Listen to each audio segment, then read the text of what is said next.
अस्सलाम वालेकुम, welcome to novel से दुनिया व्यूवर्स। आज गिरहन की एपिसोड नंबर 2 आप लोगों के लिए लेकर आई हूँ मैं। आई होप आप लोग इंजॉय करेंगे और वीडियो को लाइक करेंगे। अगर चैनल पे न्यू है तो चैनल सब्सक्राइब ज़रूर कीजिएगा और नोटिफिकेशन का आइकन हिट कर दीजिएगा। तो नॉवेल स्टार्ट करते हैं। गिरहन, मुसन्निफ़ा ज़ोया हसन, किस्त नंबर 2। कैसा काम? ताबिश ने पूछा। काम बस इतना है कि मौलवी की बेटी को किसी भी तरह मेरे पास लाना है। अब ये तू कैसे करेगा मैं नहीं जानता। जिस दिन ये काम हो गया तुझे तेरे पैसे मिल जाएंगे। ये दोनों गवाह हैं। इसने अपनी बात मुकम्मल कर दी। ताबिश, अम्मार और नौमी की हैरत ज़दा नज़रें इसके चेहरे पे जम गईं। तुम मजाक उड़ा रहे हो? ताबिश ने खफगी से कहा। बिल्कुल नहीं, मैं इस बारे में बिल्कुल संजीदा हूँ। तुम मेरा काम करने के लिए तैयार हो तो मैं अपनी बात पे कायम हूँ। आसिम ने संजीदगी से जवाब दिया। आसिम, क्या पागलपन है यार, for God dad please. Ammar ने कहा। भाई सीधी सी बात है, मुझे वो लड़की हर कीमत पे चाहिए। तुम तीनों में से जो भी ये काम कर दे मैं मुंह मांगी कीमत दूंगा। ये कहकर इसने सिगरेट का एक कश लिया। दिस इज़ टू चीप, हम ये नहीं कर सकते। नौमी ने हाथ खड़े किए।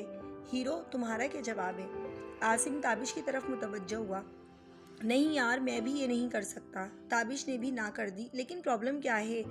मैं जानता हूँ तुम्हारे लिए ये बड़ा काम नहीं है, आसिम ने कहा। यार कम ऑन, मेरे पास कोई जादू नहीं है जो मैं जाके इस लड़की पे फूंक मारूंगा और वो चुपचाप मेरे पीछे चली आएगी। तुमने कोशिश की ना, फिर क्या हुआ? इसका बाप शिकायत लेके आ गया। अगर ऐसी शिकायत मेरे घर वालों तक आ पहुंची फिर तो मेरा काम तो तमाम समझो। Sorry, I can't do this. Tabish ने बात ख़त्म कर दी। भाई, मैंने जो बेवकूफ़ी की सो की, तुम दिमाग से करना सब। मैं ये नहीं कह रहा तुम जाओगे और वो फ़ौरन तुम्हारे पीछे पीछे आ जाएगी, तो कैसे होगा?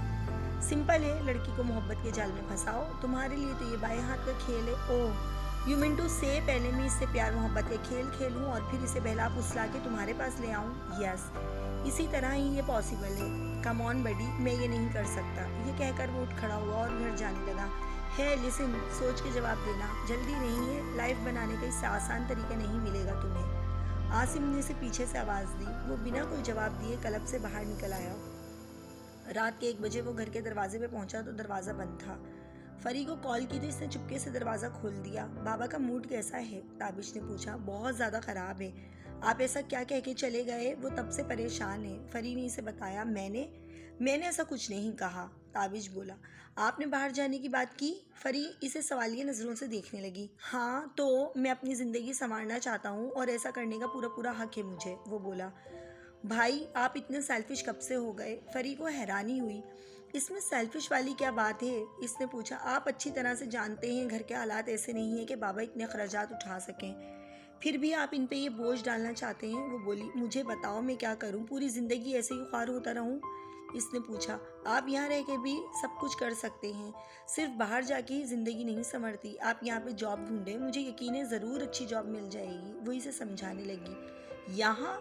नो वे, मुझे बाहर जाना है चाहे कुछ भी हो जाए, वो फैसला सुना के अपने कमरे में चला गया। ताबिश के कमरे का दरवाज़ा नॉक हुआ। क्या है, सुबह सुबह क्यों जगा दिया? आंखें मसलते हुए इसने दरवाज़ा खोला। सामने फैज़ी खड़ी थी। भाई, ये कुछ सूट सफ़िया ताई को पहुंचाने हैं। एक बड़ा सा शॉपिंग बैग इसने ताबिश की तरफ बढ़ाया। इस वक्त? अभी तो सिर्फ 8 बजे हैं, इसने उकताहट में कहा। आप नींद पूरी कर लें, इसके बाद चले जाइएगा। फरी और मैं कॉलेज जा रहे हैं, अम्मी ने मामू की तरफ जाना है, इसलिए ये काम आपको करना पड़ेगा, इसने वाजे किया। अच्छा बाबा, दे आऊँगा। एक तो वो रहती इतनी दूर है। ये कहकर इसने दरवाज़ा बंद किया और फिर से सो गया। 12 बजे दोबारा आँख खुली। फ्रेश होकर कमरे से निकला तो पूरा घर खाली था। किचन में गया तो अम्मी नाश्ता बना के रख गई थी। नाश्ता गर्म करके खाया। तभी याद आया कि सफ़िया ताई की तरफ जाना है। जल्दी से बाइक निकाली, शॉपिंग बैग बाइक पे लटकाया और निकल गया। सफ़िया ताई के घर पहुंचने में पूरा 1 घंटा लगता था, इसलिए इनकी तरफ जाने में ताबिश की जान जाती थी। ऊपर से घर में दाखिल होते ही इनके नए किस्से कहानियाँ सुनने को मिलती। कभी शौहर की शिकायतें तो कभी नालायक औलाद के रोने। ताबिश को इस सब में बिल्कुल दिलचस्पी नहीं थी। आधे रास्ते एक ड्रिंक कॉर्नर पर जाके बाइक रोकी। गर्मियों की दोपहर थी, काफ़ी प्यास लग रही थी। कोल्ड ड्रिंक पी के इसने सिगरेट सुलगाई और सोचों में डूबा वो सिगरेट के कश लगाने लगा। मदरसातुल बनियात,